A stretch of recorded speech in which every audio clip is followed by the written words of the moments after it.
This channel does not promote any violent, harmful, or illegal activities. All content provided by this channel is meant for an educational purpose only. Top quality और consistent performance के लिए सिर्फ silver pump नाम याद रखना। দিল্লিতে ফের জালে এক পাক গুপ্তচর। দিল্লিতে নৌবাহিনী সদর দফতর থেকে অভিযুক্তকে গ্রেফতার করা হয়েছে। হরিয়ানার বাসিন্দা বিশাল যাদবকে গ্রেফতার করেছে পুলিশ। বহু বছর ধরে আইএসআইকে তথ্য পাচারের অভিযোগ তার বিরুদ্ধে আছে। অপারেশন সিঁদুরের সময় পাক হ্যান্ডলারকে গোপন তথ্য পাচারের অভিযোগ রয়েছে বিশালের বিরুদ্ধে। জয়পুরে বিশালকে জেরা করে একাধিক তথ্য সামনে এসেছে বলছে গোয়েন্দা সংস্থা। চক্রে আরও কারা জড়িয়ে রয়েছে, কতটা সংবেদনশীল তথ্য পাচার করেছে ধৃত, জানার চেষ্টায় গোয়েন্দারা।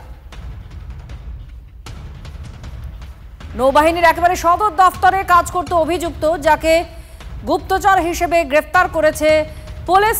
দিল্লিতে নৌবাহিনীর সদর দফতর থেকে অভিযুক্তকে গ্রেফতার করা হয়েছে। হরিয়ানার বাসিন্দা বিশাল যাদব বহু বছর ধরেই আইএসআইকে তথ্য পাচার করছে বলে অভিযোগ। অপারেশন সিঁদুরের সময় পাক হ্যান্ডলারকে গোপন তথ্য পাচার করেছে বিশাল, এমনই অভিযোগ রয়েছে। জয়পুরে বিশালকে জেরা করছে একাধিক গোয়েন্দা সংস্থা। সুজয় আমাদের প্রতিনিধি আরও জানাচ্ছেন। সুজয়, কি আপডেট পাওয়া যাচ্ছে ধৃত সম্পর্কে? একেবারে সদর দফতর থেকে নৌবাহিনীর সদর দফতরে সে কাজ করত, কি তথ্য?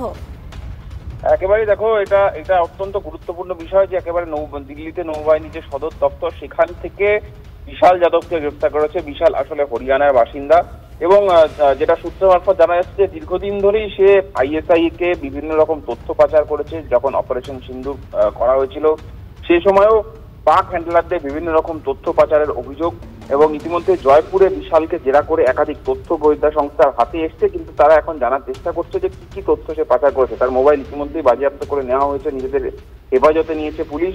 সেই মোবাইল সিএসএসএল এ পাঠিয়ে সেখান থেকে কি তথ্য পাঠানো হয়েছে, কাদের কাদের সঙ্গে যোগাযোগ ছিল, সেই তথ্য তারা জানার চেষ্টা করবে। তার কারণ যেটা পুলিশ মনে করছে যে এটি একটি বড়সড় চক্র এর সঙ্গে যুক্ত থাকতে পারে, যে একা শুধুমাত্র বিশালই এই ধরনের তথ্য পাচার করেছে এমনটা নয়, তার সঙ্গে আরো অনেক লিঙ্কম্যান যুক্ত থাকতে পারে।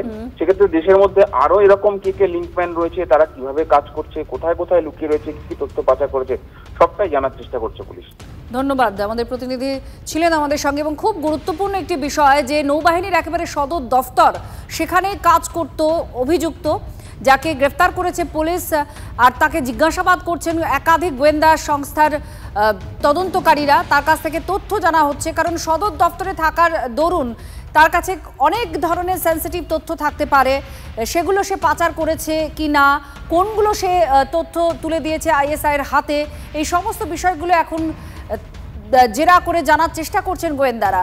আর নৌবাহিনীর সদর দফতরে এই একজনকে গ্রেফতার করা, যে কাজ করত পাক গুপ্তচর হিসেবে গ্রেফতার করা, চিন্তা অবশ্যই রয়েছে। গোয়েন্দারা এখন কাজ করছেন সে কি পাচার করেছে, তার সঙ্গে আর কারা জড়িয়ে রয়েছে, এই পুরো লিঙ্ক ম্যান কারা কারা রয়েছে তা খোঁজার চেষ্টা করা হচ্ছে।